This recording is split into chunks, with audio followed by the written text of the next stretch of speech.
Welcome back guys to our YouTube channel. So आज हम lecture 8 के बारे में पढ़ने वाले हैं एथिक्स के। इसमें आज हम पढ़ने वाले हैं इमोशनल इंटेलिजेंस एडमिनिस्ट्रेशन के बारे में, ब्यूरोक्रेसी के बारे में, और उसके बाद हम थिंकर्स के बारे में पढ़ेंगे। थिंकर्स में आज हम सॉक्रेट्स और प्लेटो के बारे में पढ़ने वाले हैं। So let's begin. सबसे पहला जो हमारा टॉपिक है वो है application of emotional intelligence in administration and governance. हम गवर्नेंस में और एडमिनिस्ट्रेशन में इमोशनल इंटेलिजेंस कितने मायने रखती है या नहीं रखती है, तो ये हम आज पढ़ने वाले हैं। This is civil servant. Okay, ये एक सिविल सर्वेंट है।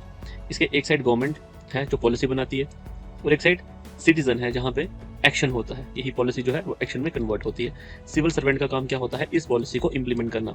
सो that is why emotional intelligence became very important, so that जो हमारा सिविल सर्वेंट है जब वो डील कर रहा है गवर्नमेंट के साथ, उसको वहाँ भी अपने इमोशंस के ऊपर कंट्रोल होना चाहिए, और जब वो सिटीजन के साथ डील कर रहा है तब भी उसको अपने इमोशंस के ऊपर कंट्रोल होना चाहिए। सो दैट इज वाई जो हमारा EI को अगर हम यूज करते हैं एडमिनिस्ट्रेशन में, तो हमारी एडमिनिस्ट्रेशन करना की जो एफिशिएंसी है वो काफी इंप्रूव हो जाती है। ओके, गवर्नमेंट क्या चाहिए? एक जो गवर्नमेंट है उसको एफिशिएंसी चाहिए, उसको चाहिए कि उसकी जितनी भी पॉलिसीज हैं वो सिटीजन फ्रेंडलीनेस मेंटेन करें, क्वालिटी ऑफ सर्विस में वो लोग बिलीव करते हैं, और सोशल जस्टिस। कोई भी गवर्नमेंट है उसके ये कुछ काम है जो वो चाहते हैं कि वो अपने सिटीजन्स को प्रोवाइड करें। जबकि हम बात करते हैं कि इसको इम्प्लीमेंट करता है एक सिविल सर्वेंट। अब सिविल सर्वेंट में क्या क्वालिटीज होनी चाहिए? वो सिटीजन फ्रेंडलीनेस होनी चाहिए, उसमें रिस्पॉन्सिबल बिहेवियर होना चाहिए। रिस्पॉन्सिबल बिहेवियर का मतलब है कि जो उसको ड्यूटी, जो उसको वर्क असाइन हुआ है उसको वो कितना रिस्पॉन्सिबिलिटी से करता है। Third is responsiveness. रिस्पॉन्सिवनेस में है कि लेट अस सपोज कोई डिजास्टर हैपन होता है तो उसकी रिस्पॉन्सिवनेस कैसी है, वो कितना, एक सेकेंड, वो कितना इफेक्टिव है। तो दैट इज अनदर थिंग। वो कितना वो कितना इफेक्टिव है। ओके, यहां से पता चलता है कि वो कितना रिस्पॉन्सिव है। Then innovativeness. अगर वो अपना इमोशनल इंटेलिजेंस का यूज करता है तो उसमें जो ये इनोवेटिवनेस है ये भी काफी अच्छे से आए। And the last is the leadership. So EI also help to control its emotions, और अगर उसके इमोशंस कंट्रोल में होंगे तो he can become a good leader. That is why हम बोलते हैं कि जो EI है, इमोशनल इंटेलिजेंस है, वो काफी ज्यादा इंपॉर्टेंट है। These are the points you have to remember, and these are the points that government wants. So EI क्या करती है? Help administrators to manage their own relations also. Work के साथ साथ जो हम वर्क और लाइफ बैलेंस की बात करते हैं, वो भी अगर आपका EI बहुत स्ट्रांग है, आप में EI है, तो आप उसको भी एक अच्छे तरीके से कंट्रोल कर सकते हैं। अब इसमें चैलेंजेस क्या क्या आते हैं? अगर हम एडमिनिस्ट्रेशन की बात करें तो एक तो विद इन ऑर्गेनाइजेशन जो कि वो लोग चैलेंज फील करते हैं। For example transfer, promotion, duties, these are all challenges जो कि एक सिविल सर्वेंट फेस करता है एडमिनिस्ट्रेशन में। The second one is administration and citizen. ये यहीं पे आ गया कि अगर उसमें EI है तो ये सारी चीजें होंगी, और अगर EI नहीं है तो ये सारी चीजें उसके लिए चैलेंज बन जाएंगी। मतलब कि वो एक अच्छा लीडर नहीं बन पाएगा, इनोवेशन का उसमें काफ़ी ज़्यादा कम हो जाएगी, उसका रिस्पॉन्सिवनेस टुवर्ड्स डिजास्टर और एनीथिंग या any responsibility that government put on him, उसका वहाँ पे जो उसकी एफिशिएंसी होगी वो काफ़ी कम हो जाएगी। और सॉल्विंग प्रॉब्लम्स इन सोसाइटी। अगर उसमें EI नहीं है तो उसको सोसाइटी की जो प्रॉब्लम है उसको सॉल्व करने में काफ़ी इश्यूज आएंगे। ठीक है, यहाँ पे मैं आपको कोई एग्जाम्पल देके बता सकता हूँ कि इश्यूज कैसे आ सकते हैं। फॉर एग्जाम्पल यहाँ पे एक केस हुआ था, एम्बुलेंस का केस था।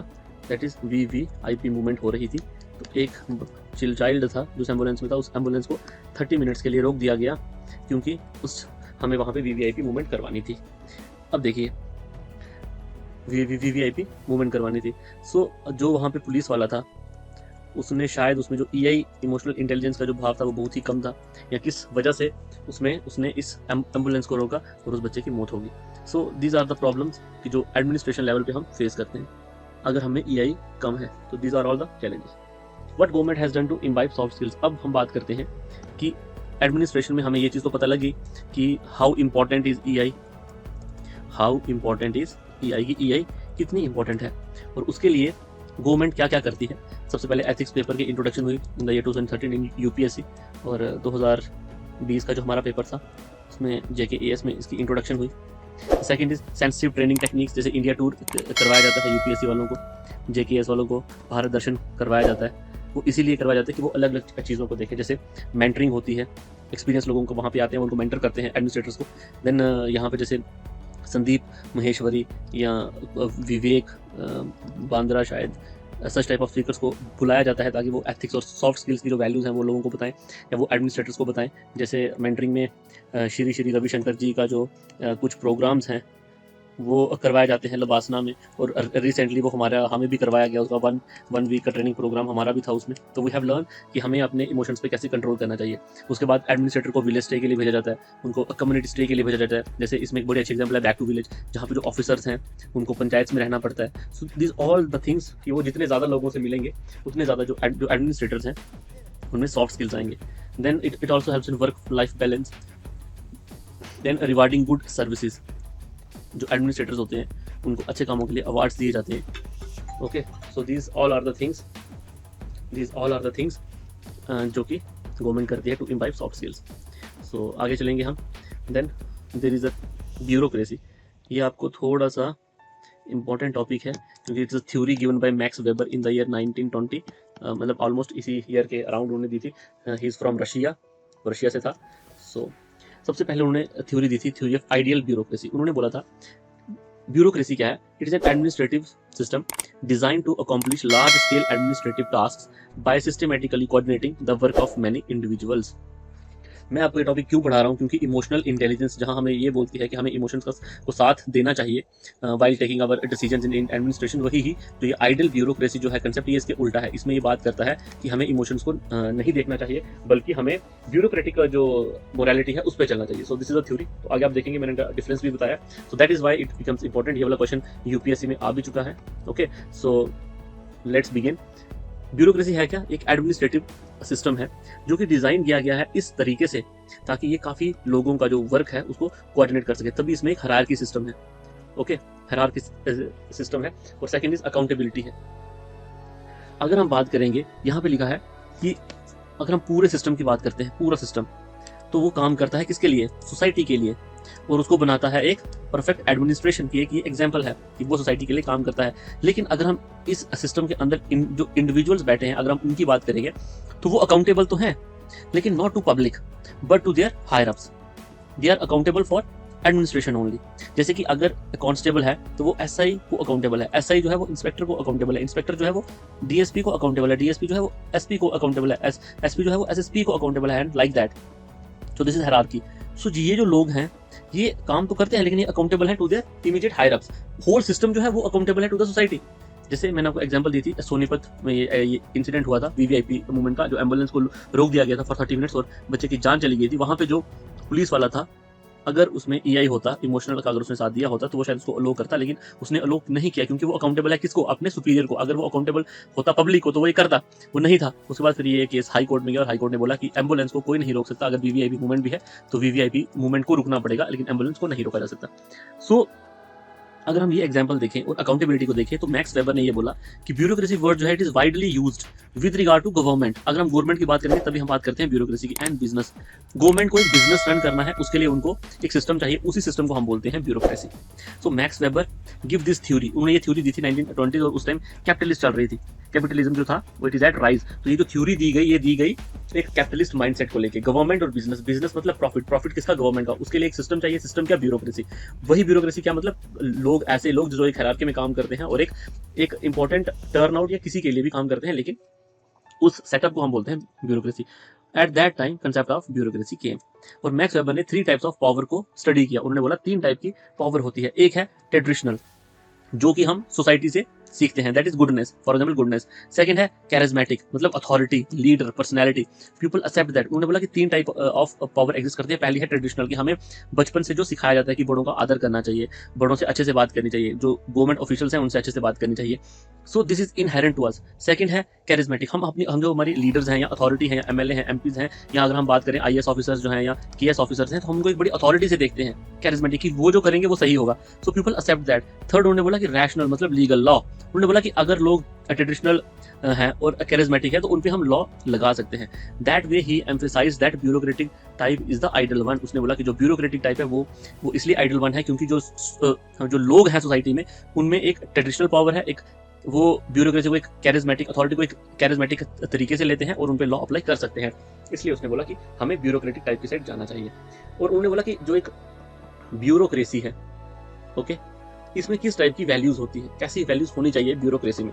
वो न्यूट्रल होनी चाहिए, वो ऑब्जेक्टिव होनी चाहिए, इम्पार्शियल होनी चाहिए, रूल्स ओरिएंटेड होनी चाहिए। वेरी इंपॉर्टेंट यही है कि जहाँ पे इमोशंस नहीं रूल्स चलने चाहिए। हायरार्किकल अरेंजमेंट होना चाहिए पोजीशंस टू इंश्योर अकाउंटेबिलिटी। देखिए अकाउंटेबिलिटी इंश्योर करने के लिए कौन सा सिस्टम है, हायरार्किकल जो अरेंजमेंट होना चाहिए, वो एक्सपर्टाइज होनी चाहिए और प्रोफेशनलिज्म होना चाहिए। Okay, so these are the values.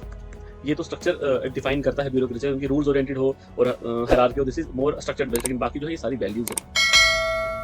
Okay, अब जो वेबर की इस थ्योरी का जो क्रिटिसिज्म है वो ये है कि सबसे पहले it led to many delays due to hierarchy. काफ़ी लोग हायरार्की में होते हैं, सो हर एक जो है वो अपने ऊपर वाले को अकाउंटेबल है, उस रीज़न से यहाँ पे डिलेज जो होते हैं, डिसीजन मेकिंग जो है वो काफ़ी डिले हो जाती है।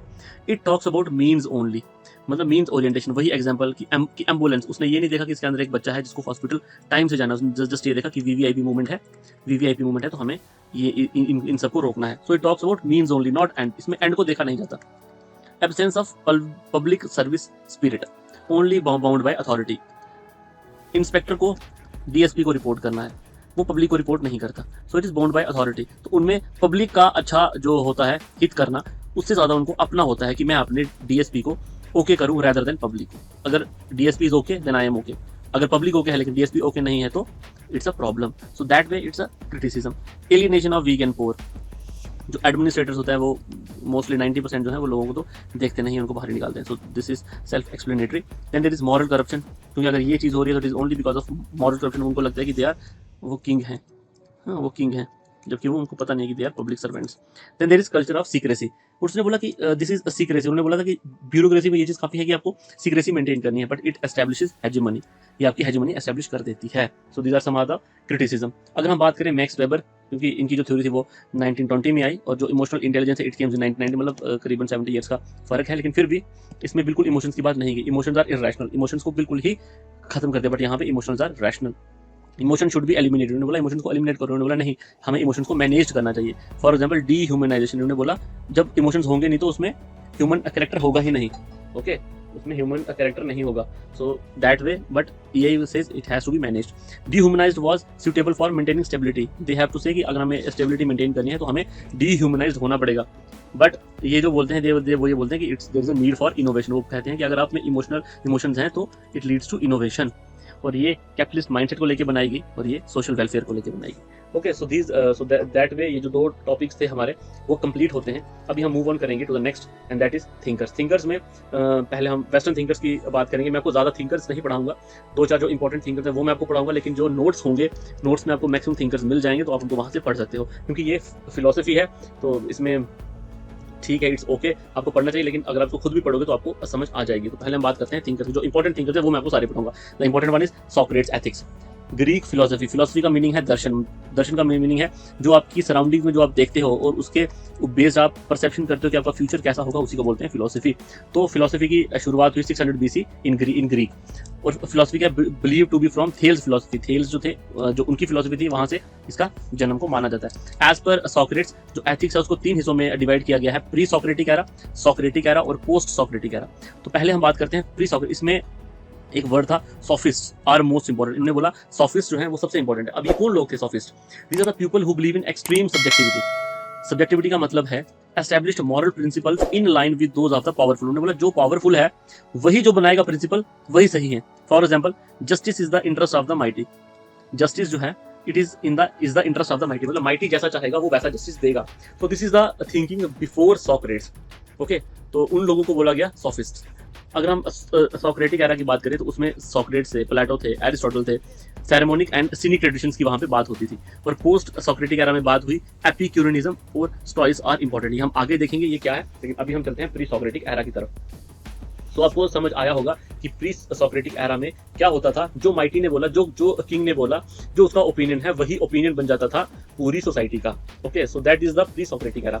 जब सॉक्रेट्स आए तो उन्होंने क्या क्या कंसेप्ट दिए? उन्होंने सबसे पहले बोला डायलेक्ट, वार्तालाप होना चाहिए। जब कोई वार्तालाप होगा तो वहां पे क्वेश्चंस आएंगे, उसका अगर आप उसका आंसर दे देते हो देन इट्स ओके, अगर आप नहीं दे पाते तो वो चीज गलत है। उन्होंने बोला वो बिलीव करते थे life after death which reflects in life itself. इसका मीनिंग ये है कि वो ये कहते थे कि मैं बिलीव करता हूँ मरण और जीवन में, कि मरने के बाद भी जीवन है, लेकिन उनका बोलना ये था कि वो इसी लाइफ में हो जाता है। कैसे होता है? एग्जाम्पल से वो ये बोलते थे कि अगर कोई ऐसा इंसान है जो बड़ा चोरी चिकारी और डकैती करता है, लेकिन जब उसको एक दिन उसको एक साधु मिलते हैं और साधु उसको बोलते हैं कि ये सब गलत है, जब तुम अगले अपने मरने के बाद आगे जाओगे तो तुम एक जानवर का शरीर पाओगे। तो वो उसी अगले ही दिन से वो एक महात्मा बन जाता है। तो वो कहते थे कि यही चेंज है, ये लाइफ की आपकी डेथ होगी और ये आपका नई नई लाइफ आपकी शुरू होगी। तो वो इसमें बिलीव करते थे। ओके, तो आई थिंक आपको ये चीज समझ आ गई होगी। और उसके बाद वो क्या बोलते थे, teaching on moral and religious elements are philosophical insights. वो ये कहते थे कि हमें मॉरल और जो हमारे रिलीजियस जो एलिमेंट्स है उसके बेसिस पे हमें टीचिंग देनी चाहिए। He is mainly concerned with good and evil. वो ये बोलते थे कि हमें गुड और इवल का पता होना चाहिए। कॉन्शियस, अपनी अंतरात्मा, और मॉरल वर्च्यूज, कि आपके गुण क्या है, आपके मॉरल वर्च्यूज क्या है। Moral virtues are rooted in practical wisdom और नॉलेज। वो ये मानते थे कि जो वर्च्यूज आपके हैं वो आपकी नॉलेज में इम्बाइब है। तो उनका सबसे बड़ा इंपॉर्टेंट ये था कि नॉलेज इज वर्च्यू, नॉलेज ही गुण है। अगर आपके पास नॉलेज है तो आपके पास वर्च्यू है, आप अच्छे इंसान है। और उन्होंने कंसेप्ट दिया ऑब्जेक्टिविटी का, universal thing is the only ideal. वो कहते थे ऑब्जेक्टिविटी मतलब यूनिवर्सल, अगर ये चीज एक्सेप्ट है तभी ये सही है, नहीं तो ये गलत है। वो कहते थे he who knows what good is will do good. जो ये जानेगा कि व्हाट गुड इज वही अच्छा कर पाएगा। Moral conscience is not only the moral sentiment but it is the responsibility before God. वो ये बोलते थे कि जो आपकी अंतर आत्मा है ये सिर्फ आपका एक मॉरल सेंटिमेंट नहीं है, ये आपकी रिस्पॉन्सिबिलिटी है बिफोर गॉड कि आप अच्छा करो। अगर आपकी कॉन्शियस बोलती है कि you have to do good then you must do good, ये उनकी बोला जाता था। और वो कहते थे कि जो अल्टीमेट ईवल है इंसान का वो है अनएग्जामिन्ड लाइफ। मतलब कि एक ऐसी लाइफ जो अनएग्जामिन्ड है, इसका मतलब है कि एक ऐसी लाइफ जिसमें लोग अपने आप को इंट्रोस्पेक्ट नहीं करते। I mean to say people must recognize their his या हर इग्नोरेंस। उसको पता होना चाहिए कि वो अगर वो कुछ किसी चीज को लेके इग्नोरेंट है तो उसको ये चीज माननी भी चाहिए। अगर वो ये चीज नहीं मान रहा, वो अपने आप को इंट्रोस्पेक्ट नहीं कर रहा, तो वो एक अनएग्जामिन्ड लाइफ है। क्योंकि उसमें ना ही नॉलेज है, उसमें ना ही मॉरल वैल्यू है और ना ही उसमें कोई ऑब्जेक्टिविटी है। वो अपनी लाइफ जो है वो पूरी की पूरी सब्जेक्टिविटी पे जी रहा है। Okay, no evil comes to a good man in life और इन डेथ। वो कहते थे कि कोई भी इवल नहीं आ सकता to a good man in life और इन डेथ। अगर एक अच्छा इंसान है उसकी लाइफ में या उसके मरने के बाद उसमें इवल आ ही नहीं सकता।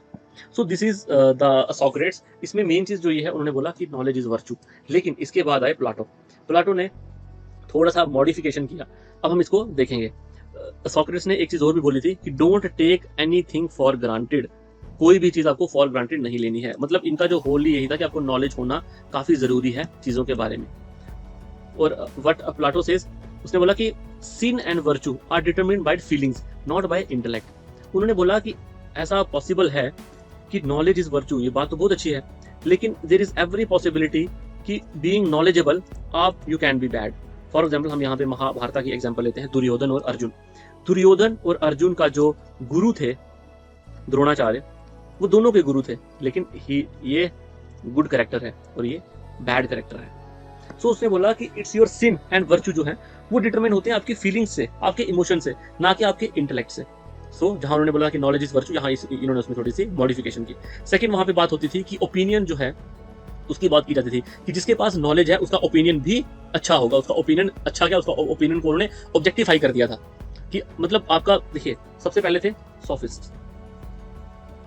इन्होंने बोला कि जो पावरफुल है उसी का ओपिनियन चलेगा। उसके बाद है सॉक्रेट्स ने बोला जिसके पास नॉलेज है उसका ओपिनियन ऑब्जेक्टिफाइड किया उन्होंने। लेकिन प्लाटो ने बोला कि नहीं, ओपिनियन इज ऑलवेज इंडिविजुअल और या सब्जेक्टिव। उन्होंने बोला even perception is also individual और सब्जेक्टिव। उन्होंने बोला ये दोनों चीजें जो है this is subjective, this can not be objective. Okay, अब उनकी क्या थी फिलोसफी, वो कहते थे it talks about souls, human souls और बॉडी। वो कहते थे ये दोनों चीजें अलग हैं। वो कहते थे जो इवल्स हैं they are in body and real evil is your body, therefore human always trying to liberate. और वो कहते थे कि only liberation can make a person happy and his ethics are called eudaemonistic ethics, that is well-being और happy life. वो कहते थे कि इस बॉडी से जब आप लिबरेट हो जाओगे only then you are happy. So this is the whole fund of Plato. उन्होंने क्या बोला, हम थोड़ा आगे देखेंगे इसको। उन्होंने बोला टू क्रिएट परफेक्शन। उन्होंने बोला कोई भी चीज परफेक्ट नहीं है, हमें हर चीज जो है वो ऑलमोस्ट परफेक्ट है। तो अगर हमें उसे परफेक्ट बनाना है तो विजडम इज रिक्वायर्ड। देयरफॉर इन्होंने ये बोला कि एट द टॉप होते हैं फिलोसफर्स, क्योंकि दे हैव विजडम। कोई भी अगर आपको किंगडम चलाना है सो आपकी रिक्वायरमेंट है कि उसके टॉप पे फिलोसफर होने चाहिए, क्योंकि उनके पास विजडम होती है। And this is the greatest virtue. इसको उन्होंने ग्रेटेस्ट वर्च्यू माना। उन्होंने एग्जांपल दी फ्लावर्स की कि अगर हमारे पास रोज है, लिली है, काफी फ्लावर्स हैं, लेकिन इनमें से परफेक्ट कौन सा है ये सिर्फ एक वाइज मैन ही बता सकता है। ये सिर्फ वही बता सकता है जिसमें विजडम हो, क्योंकि उसको पता है कि कोई भी चीज परफेक्ट नहीं है। सो अगर कोई भी फूल है वो उसको एक परफेक्शन की तरफ लेके जा सकता है। Keep wise man above all. उन्होंने बोला कोई भी अगर वाइज मैन है उसमें 2 वर्चुज होती हैं, लव फॉर द सोल और ब्यूटी। लव का मतलब है एक ऐसा लव जो कि सोल के लिए हो, ना कि बॉडी के लिए, आत्मा का मिलन, ना कि जिस्म का मिलन।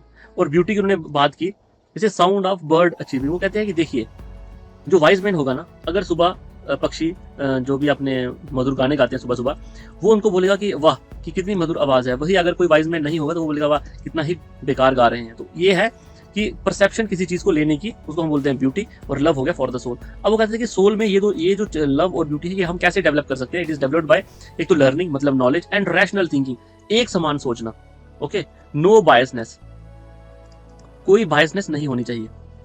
According to him cardinal virtue के बारे में वो बात करते हैं। वो कहते हैं कि 4 cardinal virtues that are necessary for a happy life. वो कहते हैं कि देखिए मेन ये थोड़े तो इनका था हैप्पी लाइफ। उन्होंने बोला कि अगर आपको हैप्पी लाइफ स्पेंड करनी है तो आप में ये 4 कार्डिनल वर्च्यूज होनी चाहिए। कौन कौन सी? Prudence means right reason in action. Right reason in action का मतलब है कि कोई भी एक्शन करने के लिए आपके पास रीजन जो है वो राइट होना चाहिए। सेकंड इज टेम्परेंस मतलब कि सेल्फ रेगुलेशन, अपने आप पे कंट्रोल, टेम्पर को कंट्रोल करना है। Then third is courage, bravery to do justice, चाहे कुछ भी गलत हो लेकिन आपके पास इतनी ब्रेवरी होनी चाहिए कि आप जस्टिस दे सको। और अगर बस ये 3 चीजें हैं तो last one is the justice, आपको जस्टिस जो है वो सर्व करना ही करना है। फिर वो बात करते हैं कि ये सारी चीजें कैसे आएंगी। कोई एक ह्यूमन सोल है, वो मेड अप होता है रीजन से, डिजायर और इमोशंस। अगर उसमें रीजन करने की, डिजायर और इमोशंस हैं तो उससे आप ये क्वालिटीज अपने आप पैदा कर सकते हो। द फर्स्ट वन इज अगर if you do reason it leads to prudence, okay.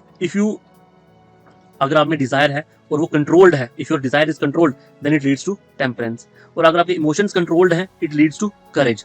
और अगर आप में प्रूडेंस है, टेम्परेंस है और करेज है then it will definitely leads to justice. अगर आप में ये 3 क्वालिटीज हैं तो you will always serve justice, आप हमेशा जस्टिस ही सर्व करोगे। अगर हम इसको अपनी इंडियन कॉन्टेक्स्ट में देखेंगे, क्योंकि इंडियन कॉन्टेक्स्ट में बड़ा इंपॉर्टेंट है देखना, तो हम बात करते हैं सतगुण, रजगुण और तमगुण की। तमस, सतगुण, रजगुण और तमस, ऐसे हम इसमें खाने के में भी बात करते हैं। और दिस इज गुण, ओके, दिस इज वर्च्यू। मैंने इसको ऐसे लिखा है, आप देख लीजिए वर्ड ओके है नहीं। सतगुण मतलब कि प्रूडेंस, विजडम, इनको हम बोलते हैं ब्राह्मण बोला गया। रजगुण ये है करेज, इनको बोला गया क्षत्रिय। और ये है तम मतलब टेम्परेंस, मतलब कि धैर्य जो रखते हैं, पेशेंस मतलब महाजन, वैश्य, इनको बोला गया वैश्य। सो हमारे इंडियन कॉन्टेक्स्ट में भी हम यही बात करते हैं, प्रूडेंस की, टेम्परेंस की और करेज की, तभी हम एक अच्छा जस्टिस दे पाएंगे। नेक्स्ट यहाँ पे ये एक फिलोसफी का टॉपिक है, आइडियल स्टेट।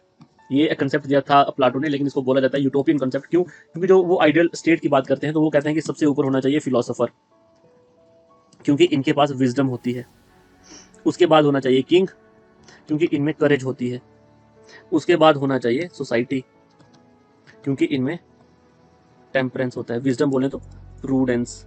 और वो कहते हैं कि अगर ये 3 चीजें हैं तो आप जस्टिस दे पाओगे इक्वली। लेकिन इसका क्रिटिसिज्म हुआ कि अगर हम सबसे ऊपर फिलोसफर को रखेंगे तो कल को अगर कोई डिजास्टर आ जाएगा या कोई फैमाइन आ जाता है तो उस केस में ये जो लोग होते हैं ये फेलियर्स होते हैं। लेकिन अगर हम अपनी सोसाइटी की बात करें या अगर हम अपने किंगडम्स की बात करें या जो हमारे यहाँ पे एंशिएंट टाइम में किंगडम हुआ करते थे तो उनमें हम देखते थे कि जो राज ज्योतिषी या जो हम कहते थे राज मतलब हमारे जो किंगडम जो है, हमारा किंगडम जो होती थी उसमें ब्राह्मण जो होते थे उनको काफ़ी ऊपर का दर्जा दिया जाता था। So that way we can say that हम जो हमारी एंशिएंट सोसाइटीज़ थी वहाँ पे हम ये आइडियल स्टेट का जो कंसेप्ट था वो हम यूज़ किया करते थे।